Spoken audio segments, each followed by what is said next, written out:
British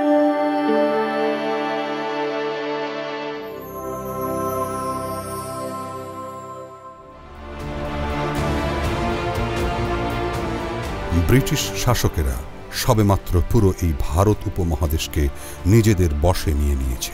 আইন বিচার বলতে তখন ছিল তাদের মুখের কথা। সকল মুসলমান বাদশাহ বা নবাবদের কৌশলে পরাজিত করে এদেশে একচ্ছত্র শাসন কায়েম করে ব্রিটিশেরা।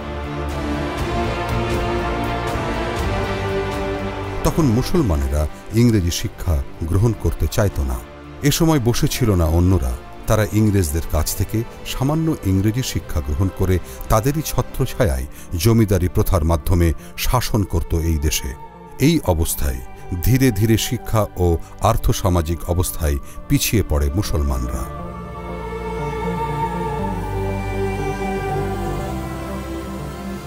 কিন্তু পরম করুণাময় আল্লাহর অশেষ রহমতে তখন এই অঞ্চলে মুসলমানদেরকে আবারও জাগিয়ে তোলার জন্যে এক মহান পুরুষের আবির্ভাব ঘটে ঊনবিংশ শতাব্দীর শেষ ভাগে। আর তিনি হলেন খান বাহাদুর আহসানুল্লাহ রাহমাতুল্লাহি আলাইহি। খান বাহাদুর আহসানুল্লাহ 1873 সালের ডিসেম্বর মাসের কোনো এক শনিবার সাতক্ষীরার নলতা গ্রামে জন্মগ্রহণ করেন। মুন্সি মোহাম্মদ দানেশের একমাত্র সন্তান মুন্সি মোহাম্মদ মফিজউদ্দিনের ঘরে তার জন্ম।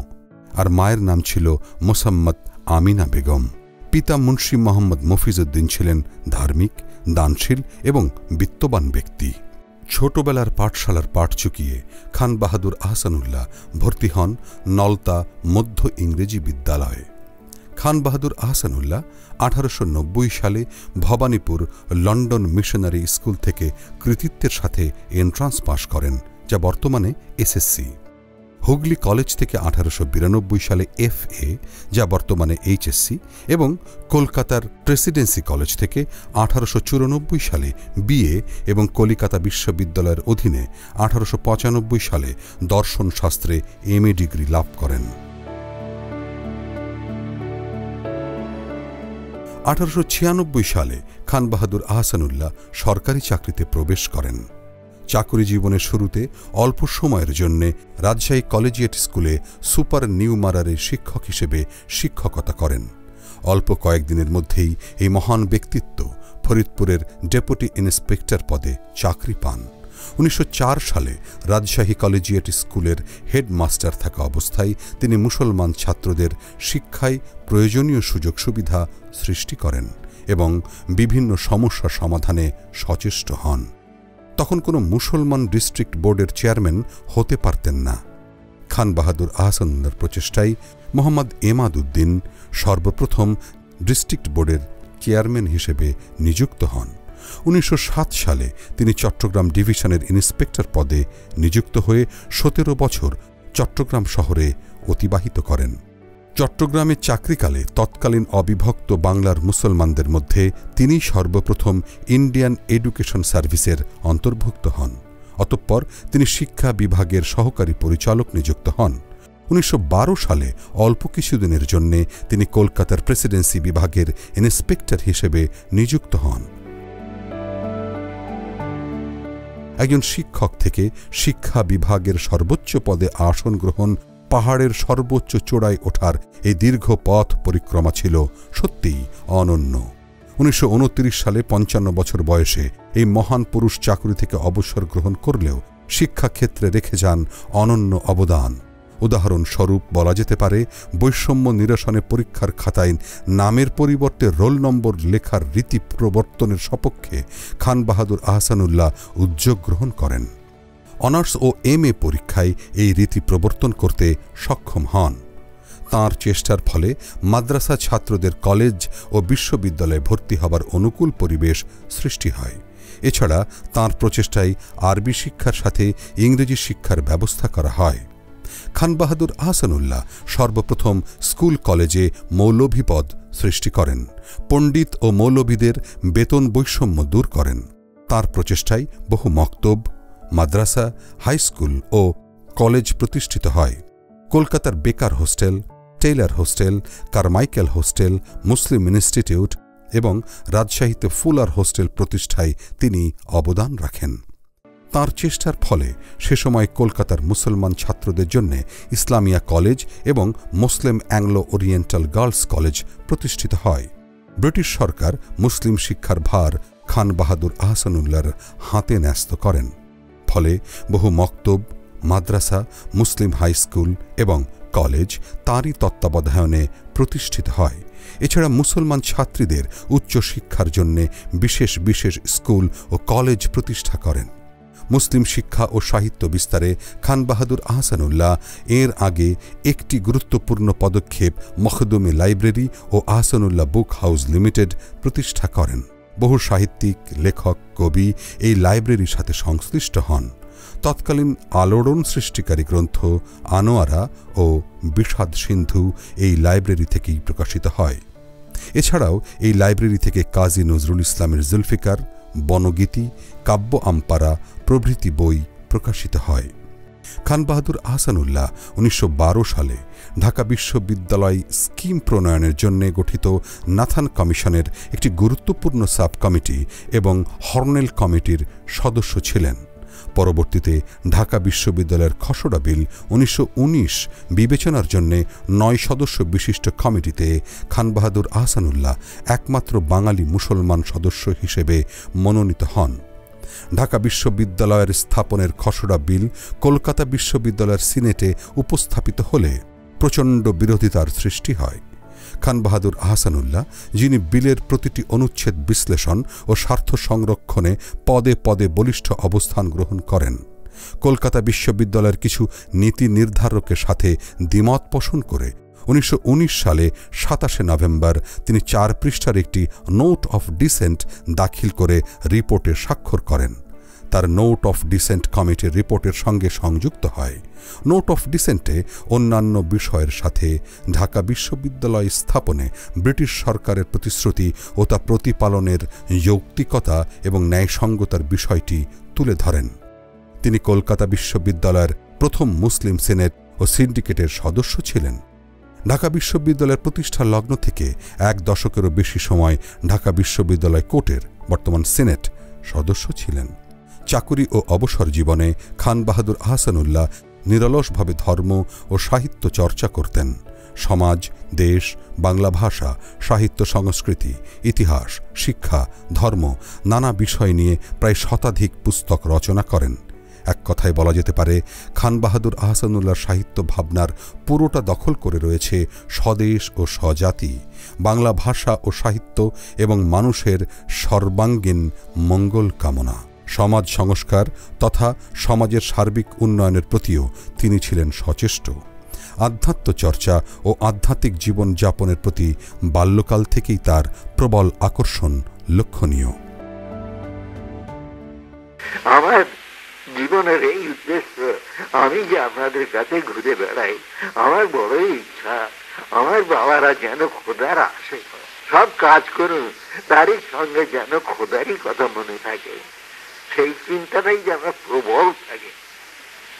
এই কথা আপনি কোথায় শুনবেন না, যেখানে শুনবেন মৌলভীওয়ালাদের কাছে কেবল শুনবেন দুদকের ভয় আর বেহেশতের জয়, কিন্তু খোদাকে কি করে পাওয়া যাবে সে কথা কেউই বলে না। খান বাহাদুর আহসানুল্লাহর সমগ্র জীবন ছিল দৃষ্টান্তমূলক ও বৈচিত্র্যপূর্ণ। শিক্ষা বিভাগের নানা প্রকার উন্নতি সাধন, চাকরি জীবনের স্বীকৃতিস্বরূপ তৎকালীন সরকার তাকে ১৯১১ সালে খান বাহাদুর উপাধিতে ভূষিত করেন। তিনি চাকরিতে প্রবেশের মাত্র ১৫ বছরের মধ্যে এই সাফল্য অর্জন করেন। তিনি বঙ্গীয় মুসলমান সাহিত্য সমিতি এবং বাংলা সাহিত্য সমিতির ১৯১৭-১৮ সালের নির্বাহী পরিষদের সহসভাপতি ছিলেন। বাংলা সাহিত্যে অনন্য অবদানের জন্য বাংলা একাডেমি ১৯৬০ সালে সম্মানসূচক ফেলোশিপ প্রদান করে এবং সমাজসেবা ও সমাজ সংস্কৃতিতে বিশেষ করে দ্বীন প্রচারের কাজে অবদানের জন্য ইসলামী ফাউন্ডেশন তাকে ১৪০৪ হিজরিতে মরণোত্তর পুরস্কারে ভূষিত করে। ভাই সকল, হিন্দু মুসলমানই দ্বন্দ্ব আজ হয়তো ভুলিয়া যাও, হিন্দু বাংলা মুসলিম বাংলা এই পার্থক্যবোধক শব্দগুলি অভিধান হইতে উঠাইয়া দাও।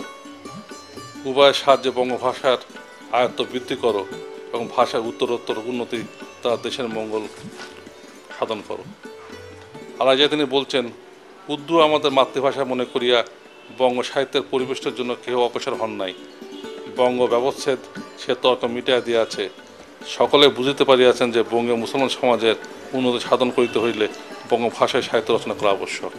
এই বইটা লিখেছেন উনি 18 সালে। সেই সময় তিনি চিন্তা করেছেন যে বাংলা ভাষায় উন্নতি দরকার, বাংলাদেশের উন্নতি করতে দরকার। আজকে যে ভাষা নিয়ে এত কথা বলি, কিন্তু এইসব কথা কিন্তু তিনি তখনই বলেছেন।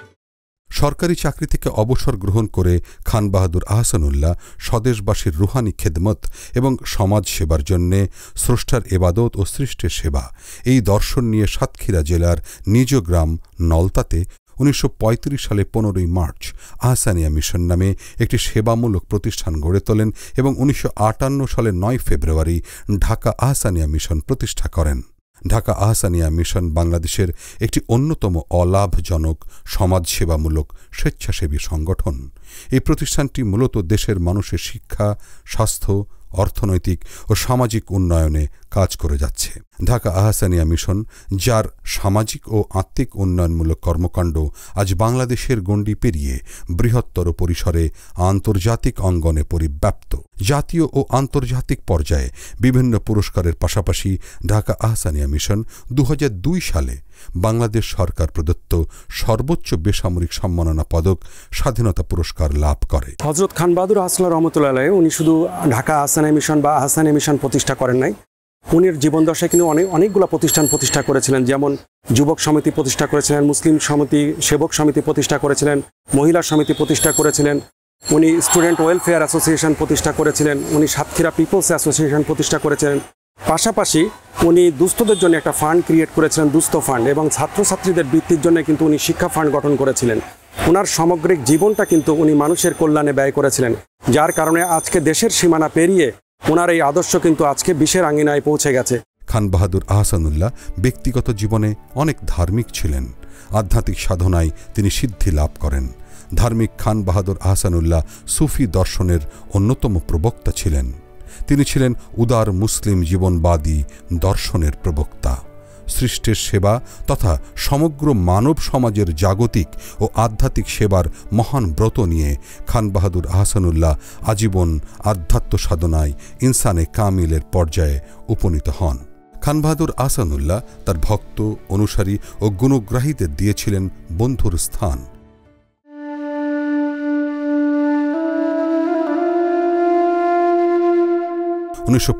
সালে 9 ফেব্রুয়ারি খান বাহাদুর আহসানুল্লাহ 91 বছর বয়সে ইন্তেকাল করেন।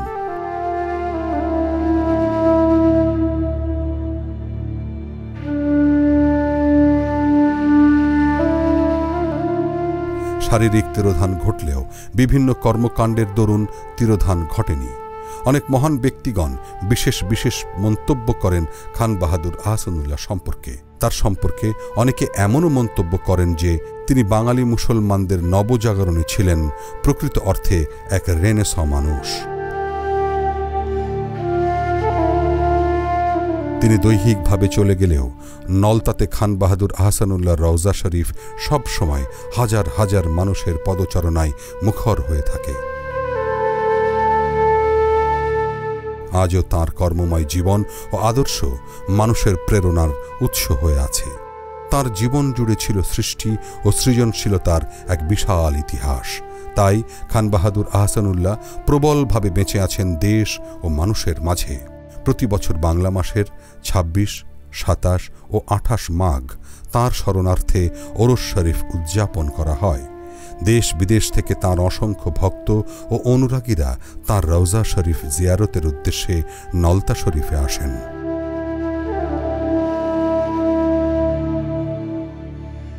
তাঁর সৃষ্টির জয়রথের গতি আজও শ্লথ হয়নি, বরং নতুন শতকে তাঁর অনুরাগীর সংখ্যা দেশ বিদেশে ক্রমেই বেড়ে চলেছে।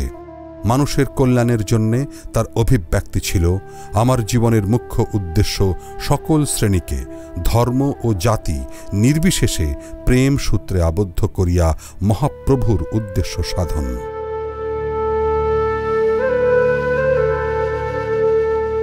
শতাব্দীর এই মহানায়কের কালজয়ী সংগ্রামী কর্মময় স্বর্ণালী জীবন অধ্যায় প্রজন্ম থেকে প্রজন্ম পরম শ্রদ্ধার সঙ্গে স্মরণ করবে।